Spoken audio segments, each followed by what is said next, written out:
سلام دوستای عزیز، انشالله که جور صحتمند باشین.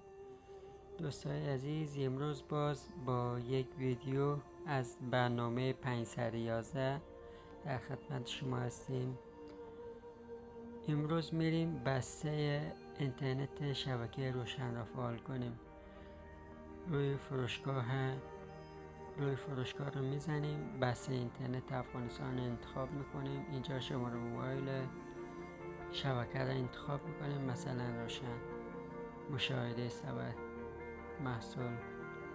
اینجا میان، اینجا بسته هاست دیگه، بسته ها رو انتخاب میکنین. مثلا ما 5 GB رو انتخاب میکنیم.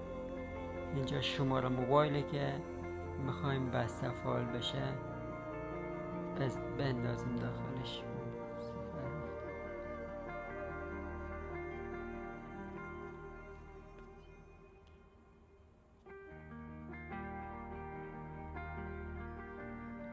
خرید انجام شد به همین راحتی.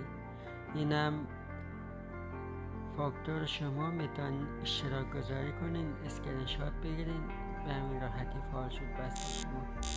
زنده باشین، وقتتون خوش.